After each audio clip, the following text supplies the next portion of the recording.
Hello everybody, my name is Ian Kirk Pattycake. I'm an author, idiot, and loin streamer, and today we're doing the book review of Me and Earl and the Dying Girl by Jesse Andrews. This book was number 7 on the American Library Association's top list of banned or challenged books for 2021. I think that it was in the top 10 or top 13 for 2022 as well. The reasons given for this from the ALA are it was considered sexually explicit and degrading to women. That was the reason in 2021. In year 2022, it was challenged for profanity and claimed to be sexually explicit. Now, the problem I have with the ALA's banned book list and then the propagation of this idea of banned books is that everybody that is jumping on this bandwagon to talk about this are not telling you what grades their books are being challenged in, what the challenge means, if the books are part of the curriculum, part of the school library, or part of the classroom library.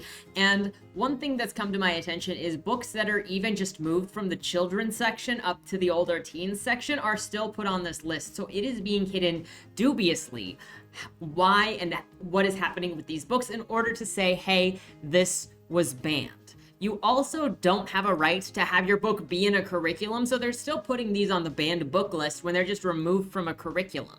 I'm sorry, but you don't have a right to demand that your book be used for discussion or for topics on things. The other thing is that you've got the dubious language of claimed to be sexual. If you watched the last video I did for the ALA, which was the bluest eye, there was obviously not just claimed sexual content in there. There was literal, explicit rape and pedophilia in that book. So let's get into Me and Earl and the Dying Girl here in a second. But before we get started, number 1, if you enjoy what I do here on the channel, please remember to like, share, and subscribe for more. Number 2, if you would like to be featured on the channel, check out the links down in the description below. There are 2 ways for you to be featured. Number 1 way is if you are an author or an indie author with a book that is out or coming out, and you submit your book down in the Fresh Meat feature with your first chapter and your cover, they'll be right here on the channel to hopefully help more readers find your book, and we all know that that is the hardest thing to do. The second way to be featured is with the monthly contest, Noumena, where I give you a prompt, you answer the prompt with a short story, and then the first Monday video of the month is reading everybody's or reading 10 of the submissions because and basking in the wonderful creativity of this community.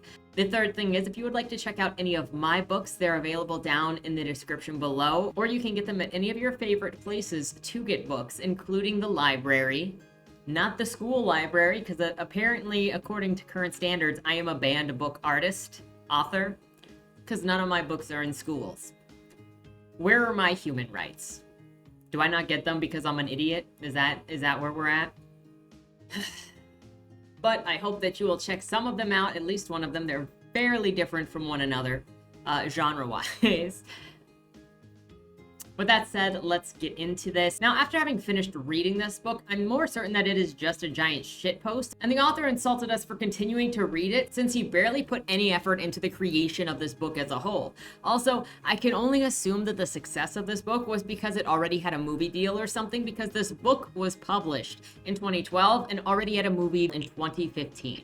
So most of this book is also basically a movie script. It's not written like a book. There's not really prose here. It's just, most of it is dialogue. In some cases, it is literally written like a movie script where you've got person's name, laughs nervously, dialogue, scene setting, exactly formatted like a movie script. So I felt insulted. If you've been around this channel very much, I absolutely abhor authors that use books as a way to sell movies, because they disrespect the art form as a whole. And it's kind of just like shitting on everybody that actually enjoys and writes literature because you don't like the genre, you don't like the medium, and you're using it to just bolster your way up the ladder to this other thing, and fuck you to everybody that reads books. Like, I cannot stand people that abuse this format and only see it as a way to get a movie.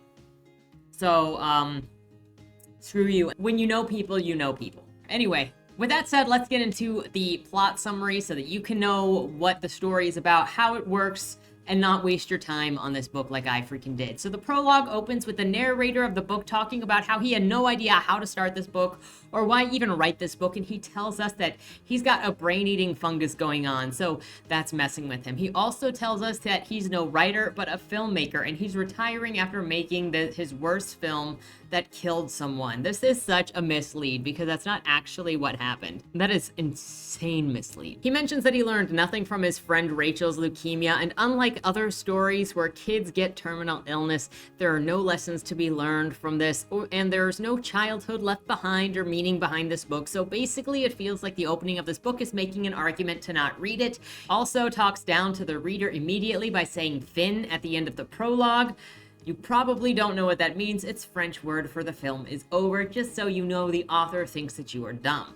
Now, when the book actually starts, the main character's name is Greg, and he is monologuing. One of the things that we'll learn about this book is it is mostly internally monologuing between scenes that are written like movie scripts in order to pretend that it's fiction, that it's a book, because otherwise the whole thing would just be written like a movie script of strictly dialogue and descriptors and scene settings. So, Greg opens up this book by stating, we need to understand the one universal truth that high school sucks. We go through meeting the main school of the story and the main groups of popular kids, rich kids, loser kids, all the cliches, and how Greg associates with and knows all of them. Think of the beginning of Mean Girls as it has Katie walk through everything and introduces all of the groups. After the rich kids who are at the top of the pyramid, it says that the church kids are the next most powerful group on campus, and they're on a crusade to convert people by inviting them to game nights with cookies. Something always seemed a little off about them with the way that they talked, the same way as child predators, making the church kids too creepy to ascend to power, so they're kind of stuck in this limbo. After the list of other kids' subgroups, they're all basically not fit to dominate the school, so there's a power vacuum at the top of the school hierarchy. Just so you know, this is not actually going to relate to anything that happens within the story. It would have been funny if it was just like the sick kids with terminal illnesses went to the top by taking advantage of people's sympathies. And Greg says that all of the groups are vying for power, but none of them are making it because everyone is so divided. The best way to conquer is to get into all of the groups like he did, and that was a task. He goes through the complications that come along with that, like groups seeing you fraternize with other groups that they take issue with. You can't get too into any group at all times. You must keep a low profile in public so that nobody associates you with any specific group. He says that you pretty much have to have no friends at school and no normal social life in order to do this, because being seen in public with anyone will set other people off, because then they'll be like, oh, you're friends with my enemy, well, I hate you now. He says that's fine though, because normal high school life is stupid. On his first day of senior year, he talks about having to realign hangout spots at the beginning of the year, so some kids are starting to stake out their claims on where they're going to hang out for the entirety of the school year. We're just wandering around room from room, looking at the different cliques again. We're also now in a movie script format as he shows us how he interacts with the different groups of people, ending on almost walking into Madison Hartner's boobs, because she's got giant boobs. For the purpose of this book, it's time to talk about girls. This is now chapter 3. Quote, first things first. Girls like good-looking guys, and I'm not very good-looking. In fact, I sort of look like pudding. I am extremely pale and somewhat overweight. I have a kind of rat face, and my mediocre vision makes me squint a lot. Finally, I have what has been diagnosed as chronic allergic rhinitis, which sounds interesting, but basically just means a constant booger problem. I can't really breathe through my nose, so most of the time my mouth is hanging open, which gives me the appearance of major stupidity. Second, girls like confident guys. With that in mind, please reread the previous paragraph. It's hard to be confident when you look like a chubby, squinty, mentally defective rodent human who picks his nose. Third, my girl tactics need work. After this, he goes over his failed tactics of hitting on girls over the year. The non-crush is one of his ways. The non-stop insulting is another way to try to reel girls in. Diversion is the third tactic that he mentions, where he thinks about how he made a hot girl in Hebrew school turn gay by leading her friend on, who he wasn't actually interested in and ended up kind of ditching her the entire time. Another tactic is the boob compliment. Another is the gentleman, and he says that the gentleman worked to get him the date, but then he had to listen to the girl talk and he wasn't getting sex because gentlemen don't fool around like that. So what was the point even of using the tactic when you're not going to get laid? And since he was miserable having to listen to her talk, it just wasn't worth it. Fortunately, though, someone came along quickly to take Mariah on a date, which was the girl that he was dating, and then they made out and they became boyfriend-girlfriend after that. So Greg no longer had a girlfriend or wanted a girlfriend because he saw how much trouble it was and it just wasn't worth it. Then we move on to a brief "Where Are They Now" for all of the girls that Greg had previously tried to flirt with in the last segment. The last of which was Rachel, who is the girl that he messed around with in Hebrew school. By messed around with, I mean led on and ditched constantly. And now she has leukemia. No, he hasn't talked to this woman since like 6th grade. So this is the flimsiest plot ever, because they're gonna be like, his mom is like, you used to know this girl, didn't you? You used to date her. Yeah, like 6 years ago, Mom. She doesn't have any other friends after 6 years? So Greg is doing homework when his mom comes in to tell him that Rachel, the average girl that he was sort of seeing but never hung out with in the 6th grade, now has leukemia and he needs to go and be a good friend to her and hang out while she's dying. He's guilted into calling Rachel. It's awkward. They hang up and he's like, Mom keeps trying to control my social life and it's messing me up. Then he says, I guess I should introduce my family. So we get another monologue where he's introducing his mom, his dad, his sisters, Gretchen, who is 14 and psychotic. Not that any of these people even come into the story, like none of them matter. But we still get an introduction to Gretchen, who is 14, and Grace, who is 6, and then the pet cat, and then Grandma is also around. You'll find that there is so much unnecessary monologuing for information and characters that don't matter. Like the first couple of chapters where it had them going through the school and the hierarchy of the different cliques and how they're going for power. That felt like a direction that it was going to go at some point, or it was trying to hit a cliche, but then it didn't actually build that into the story, and it doesn't matter. So it's either he dropped the ball on that, or he was just filling content that really wouldn't matter because it wouldn't make it into the movie, and this was all about the movie. These are just my assumptions on this stupid book. Can you tell that I'm pissed? It wasted so much of my time by not caring about telling a story within the fucking book. Look, you got me swearing. Now, Greg is harassing Rachel with phone calls that she doesn't want to talk to him, so she's not really answering. He tells his mom that Rachel doesn't want to talk to him, but his mom nags him into calling her again and again and again, so he does. Rachel is still like, why are you doing this when you ignore me at school? I don't want anything to do with you. So yeah, this girl is dying. Let's torture her with making her be around this guy who ignored her and mistreated her in the 6th grade and then has just ignored her since. Totally legit. The whole setup for this is entirely forced and doesn't make me want to be like, yeah, hang out. You obviously don't care about each other, and mom nagging isn't strong enough for me to be like, definitely, this works, because you're 18. Now, what he says here is that he had a crush on her back in 6th grade and that he was afraid that she didn't like him back because he thought she would like the Hottie McHotface that was in the same class as them, because all of the girls liked Hottie McHotface. So this is how he manipulates her into hanging out with him. He calls his friend Earl to say that he can't watch a TV show tonight as they had planned because he has to go and hang out with Rachel. This is the conversation that ensues. Quote, "Hey Earl, I can't watch Alphaville today." "Why the hell not?" "I'm sorry, man. I have to hang out with this girl from synagogue." "What? Are you gonna eat her pussy?" Earl can be sort of profane sometimes. He's actually mellowed out a lot since middle school days, believe it or not. Back in middle school, he would have asked this in a much more violent and horrible way. "Yeah, Earl, I'm going to eat her pussy." "Heh, yeah. Do you even know how to eat pussy?" Not really. Papa Gaines never sat you down and said, "Son, one day you're gonna have to eat the pussy." "No. But he did teach me how to eat a butthole." When Earl is in full-on gross-out mode, you have to play along or you'll feel stupid. God bless that man. Yup, I would teach you some pussy-eating technique, but it's a little complicated. That's a shame. I would need some diagrams and whatnot. Well, tonight, maybe you can draw some up. Son, I don't have time for that. I have like 20 pussies over here that I need to eat. Is that right? I'm on pussy deadline. You've got 20 vaginas, all lined up in a row. Ah, what the hell? What the hell? No one's talking about vaginas, Greg. What the hell is wrong with you, man? That's nasty. Now, I remind you, we have no idea if this was challenged because this was available to 4th graders and they just wanted to move this to high schools. So we have intro to Earl is that he's short and angry about it. People shove him out of the way, and his mom is basically a cam girl upstairs all day while Earl and his 5 brothers run the lower levels of the house. It's pretty much no one but Earl is in school anymore, and some of them sell drugs, some of them are in gangs. The 14-year-old has a tattoo with guns, and he gives one awkward introduction between Earl and Greg's dad, and then is like, I probably missed a lot of stuff about Earl that I'll tell you later on, but we'll see if you are even reading that later on, because I bet you that you won't.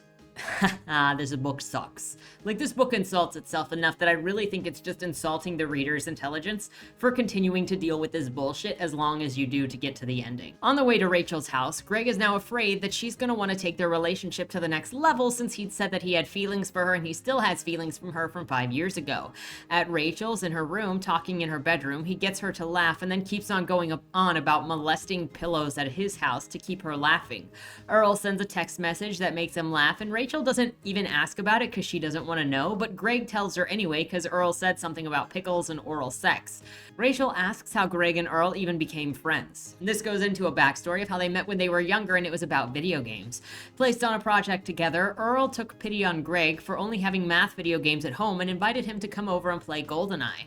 This is how they bonded, and Greg watched Earl's family fall apart. They watched a movie about a psychopathic killer that they took from Greg's dad's collection. You know, when it mentioned stealing a video from dad's movie collection, I was expecting it to be pornography, to be honest with you. Everyone died in that movie. The boys thought that it was the coolest thing ever. Dad called them both nihilists, and after explaining what nihilism was, the boys were both like, yes, we are totally that. We are 100% nihilists. And then we get insulted for continuing to read this book at chapter 11. Quote, I can't believe that you're still reading this. You should smack yourself in the face a couple of times right now just to complete the outstandingly stupid experience that is this book. You're right. But I'm not smacking myself to add to the pain that I'm feeling from reading this stupid freaking book. Now, I can't stand this kind of stuff in books. Not just author interjections, but insulting the reader. It's just not funny to me. And if I wasn't reading this book for the assignment of looking into the ALA's books, I wouldn't be reading this. Add on to that this is considered a YA, so it's sold toward children. So it's insulting your children for reading this book that was written for them, and it's like you're a fucking idiot for reading it. It's too arrogant for me. So now skip around to have Rachel and Greg talking again. It says that they've visited 3 or 4 times now. They talk about food, TV shows being stupid, skip forward 4 more hours while Rachel is giggling. This isn't character development or a novel. This is just a movie script. Like, it gets more and more obvious it's a movie script the longer you go on, and how much it actually skips through time to basically be like montage movie development for an hour-and-a-half long movie. So Greg is now realizing that he's starting to like Rachel because she just allowed him to talk, and he also just explained that if you let people talk, they start to like you because you're allowing them to talk about themselves, and everybody likes talking about themselves. For the rest of this chapter, we're really just hanging out. Again, something else to note about this book, there's like literally no plot. It's just hanging out the entire time while we wait for Rachel to die. Nobody is really doing anything. Nobody has any goals. And you would think that at least he could have some goal of maybe trying to take control of the popularity thing at school, because it later gets crushed at the end of this book, and so then he would have had to choose whether or not to ascend to power at school or to be there for Rachel. Like, have 2 plots going on at once, of his actual plot and his plot that is his mom forcing the relationship with Rachel, so he has to make a choice later, but he doesn't. It's just this is forced upon him, and then he hangs out for a bunch of time until she dies. I don't know what it is with books right now that just don't have plots, but it's getting on my nerves, especially when I'm sitting here with freaking 600 pages and plus of nothing happening for the most part. Justify your page count to me, please. This needed to justify page count on page 10. So Earl and Greg decide that they like that psychotic movie so much that they want to remake it at age 11, sorry.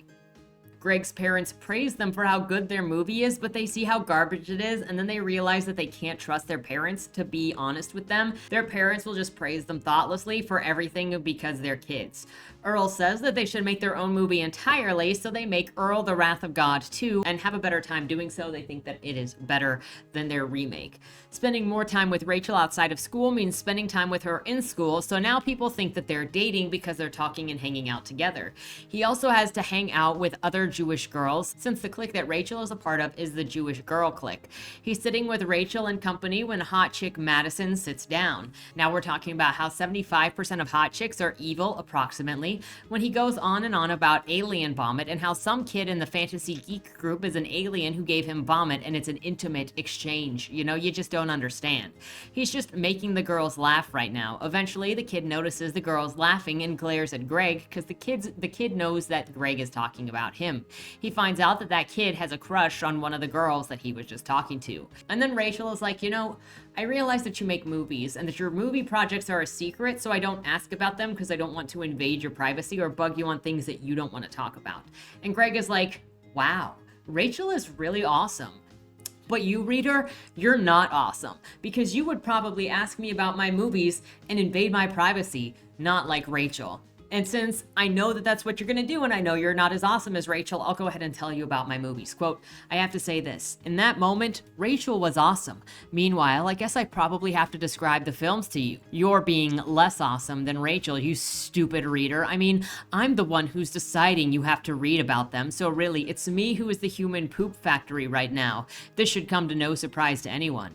It's so unnecessary. Then we get a rundown of the filmography, at least some of the movies that he's worked on. Greg says that he and Earl aren't actually friends, and sometimes Earl would just disappear to go hang out with who knows who. He wasn't really good at making friends, so even without Earl, he had pretty much no friends, and they never showed their movies to anybody. It was just between the two of them. Earl and Greg are in the cafeteria then eating when they see their weirdo teacher, Mr. McCarthy, with his power pho soup, because he likes pho. And they ask him for some, and he says no, but they somehow still got it when he walks away. This leaves the two of them high and tripping over themselves. Then they leave school because they're not going to go to class high as balls. And as they're leaving, they decide the place they're going to go is to Greg's house so that they can eat. But they get a text from Rachel saying that she's going to go in for chemo soon. Greg and Earl head over to Rachel's where they're awkward and high. And Greg thinks that Rachel might be racist because she's quiet and awkward around Earl. And obviously, if you're quiet around Earl, who is a black kid, then that means that you're obviously a racist. A lot of assumptions being made here, Greg. Obviously, it doesn't have anything to do with how she wasn't expecting this other guy who did a vulgar comment to you about oral sex, that's all that she knows him by, and then you brought him here and you're both being weirdos. She tells them, why don't they just leave because they're acting bizarrely? And he's like, look, we are on drugs, Rachel. Sorry about that. And so now Rachel all of a sudden thinks that they're super cool and they can continue to hang out. So the three of them go out for ice cream, and while Greg is super high and just eating, Earl tells Rachel that they can watch some of the homemade films. When Greg comes back out, he learns about this, and then he freaks out because they're so bad that he doesn't want anybody to see them.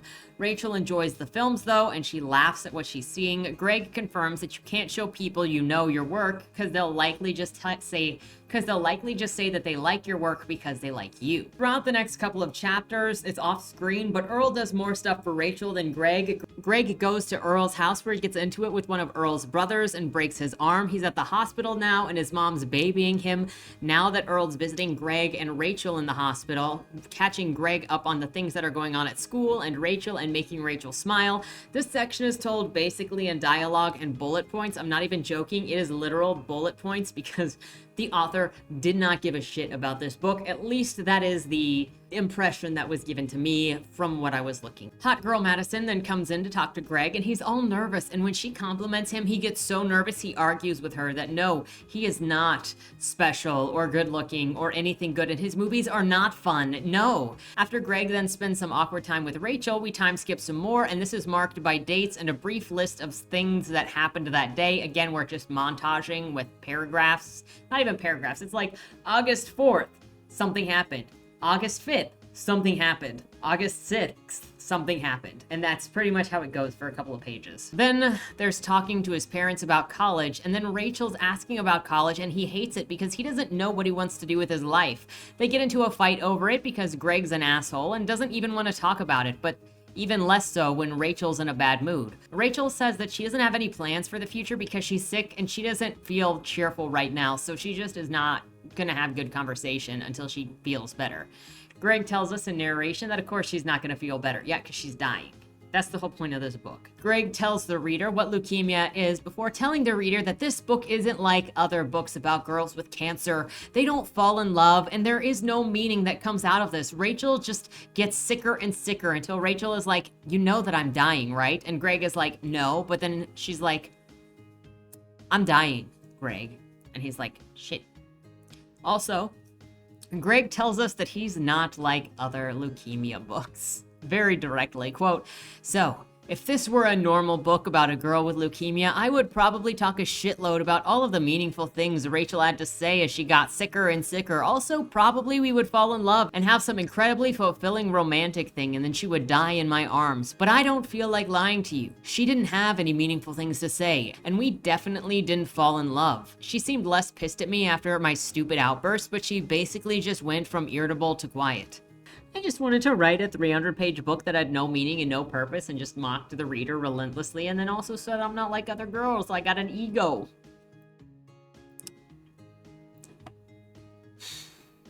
And a movie deal. Greg's school performance is sucking. That's not anything new. His school performance has always been kind of iffy. But now since he's friends with Rachel, they're like, oh, you're suffering because of Rachel. I know. Things could be better, but you know, you're just suffering because of Rachel. The cool stoner teacher comes by to encourage him and tell him that he's actually a good person, you know, for being friends with Rachel. And he must just be so sad thinking about Rachel, but he's like, I'm not. Quote, so you're probably reading all of this and being like, wow, Greg was really sad about Rachel to the point where his entire life was on a tailspin. That is sort of touching. But honestly, that's not accurate. It's not like I was sitting in a room with tears running down my face, clutching one of Rachel's bedroom pillows and listening to harp music all the time. I wasn't wandering any dewy meadows, ruefully meditating on the happiness that we could have had. Because maybe you don't remember this, but I really didn't love Rachel. At all. If she hadn't had cancer, would I be spending any time with her at all? Of course not. In fact, if she were to make a miraculous recovery, would we stay friends after that? I'm not even sure if we would. This all obviously sounds terrible, but there's no point in lying about it, so I wasn't sad. I was just exhausted. When I wasn't at the hospital, I felt guilty for not being at the hospital trying to cheer Rachel up. When I was at the hospital, most of the time I felt ineffective and useless as a friend. So either way, my life was deeply fucked up. But I also felt like a moron feeling sorry for myself because I was not the one whose life was literally about to end. Like, just when you think you want to talk about unlikable protagonists, and I'm not even somebody that believes your protagonist has to be likable, but like this level of piece of shit where it's not just insulting you, but everybody in the book, completely lackluster, doesn't care about anything. There's nothing to care about here. Greg is constantly just giving his middle finger to everybody involved with his book.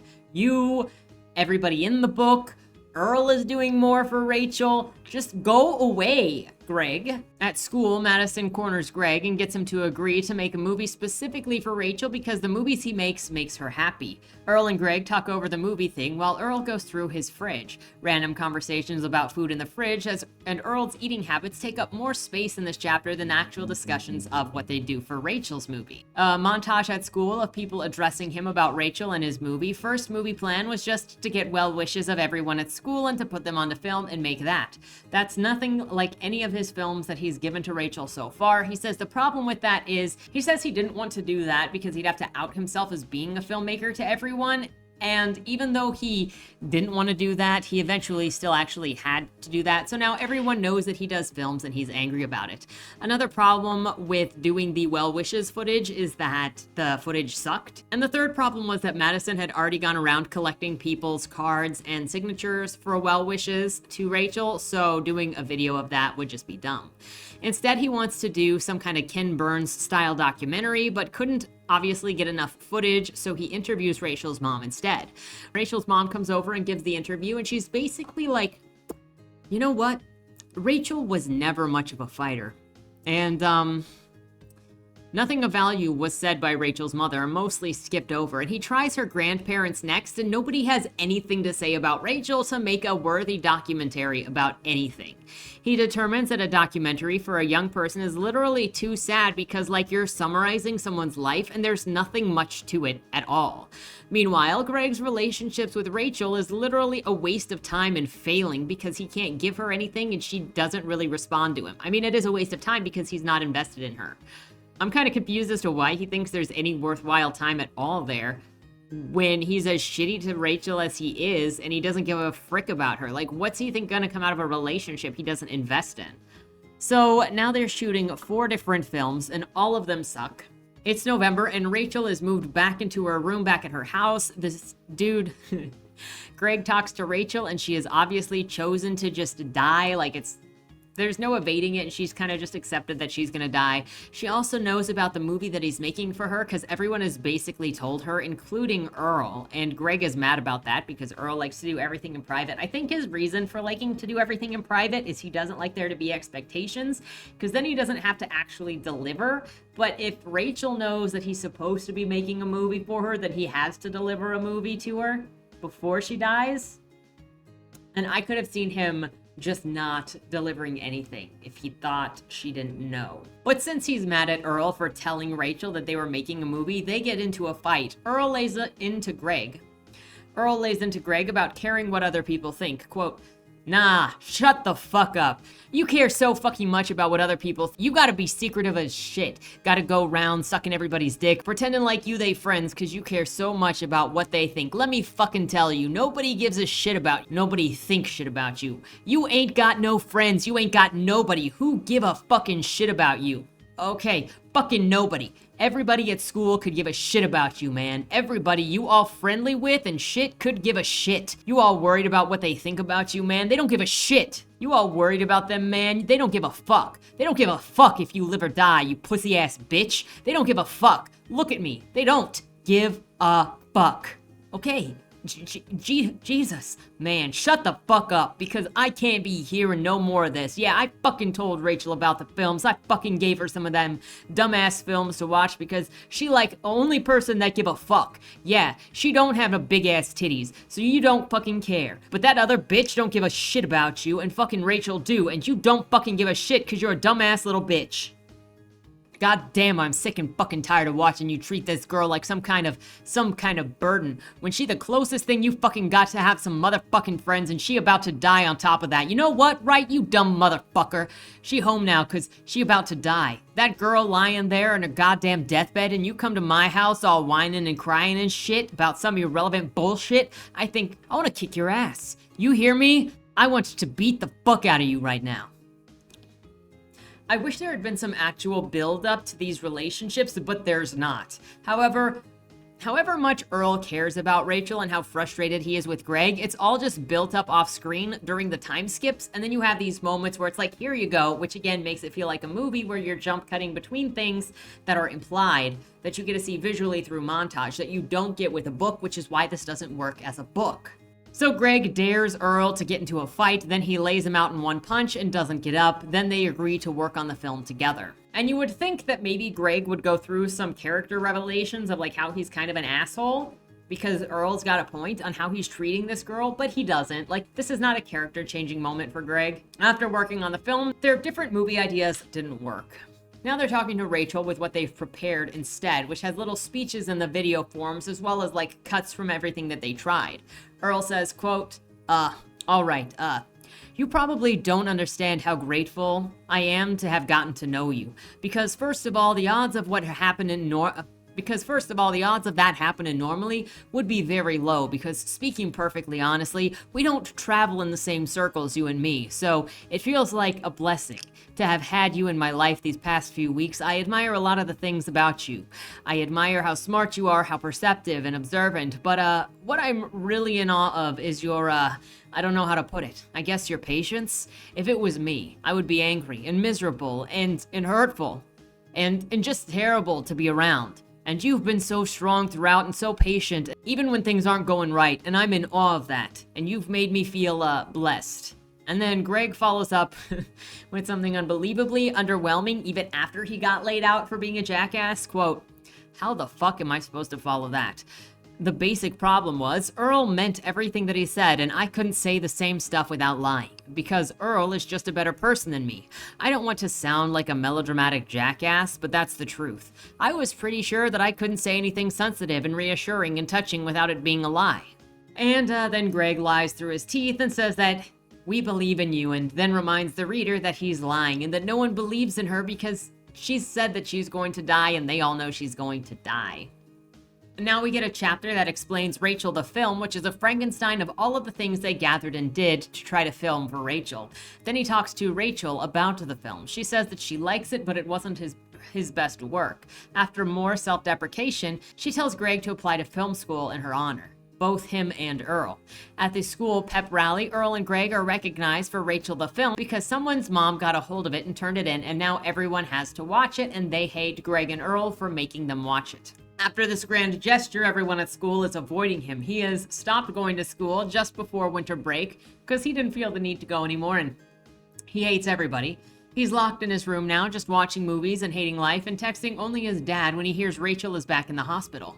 Greg's at the hospital looking at Rachel in the bed as she's dying, and it's hitting him that she's dying, and he couldn't understand it earlier, but now he does, and he's having a breakdown because this person is going to be gone forever, and that's what dying means. And his film about Rachel wasn't actually about Rachel, but it was a narcissistic exercise about him and Earl. Then he argues with his mom about how it was a shitty film, and she says, no, it was just creative, it wasn't shitty. Then they leave, and he gets ice cream. And he knows that he's going to be all right and that this really doesn't matter in the grand scheme of things. And Greg meets Earl at the Faux restaurant to make up from their fight earlier. I still, it's so, reading this in retrospect, it's so insulting to have the emotional highs that this had, like the scenes where Earl was calling out Greg's shit, where Greg is over here going, oh, she's dying. Oh no, this is terrible. That's the erasure of a person that will never exist again. And then he's just like over it. And then all that they do to make up is, oh, they meet for faux. And this was after Earl was like, you're such a piece of shit, and you treated this girl like this because she's not like big-titted and she's not going to be whatever you want her to be. And then they just meet for faux, and it's like, hey, this is fine. They're sitting at this restaurant, and they're just going back and forth about dick and balls being in faux, which actually goes on way longer than the discussion about Rachel, because everything to do with Earl's and Greg's relationship is just vulgarity. Then in the epilogue of the book, ends with an epilogue of Greg writing a letter to a university that he failed out of. But now he basically wants to get back in and wants to prove that he deserves to be in. So he's writing this letter again to get into admissions about film. So this book is all written in retrospect, like after the fact of everything. So the prologue kind of hurts if I'm recalling the prologue and assuming that the prologue was not written somewhere in the middle of this, because we saw at no point in the story where he might have written the prologue.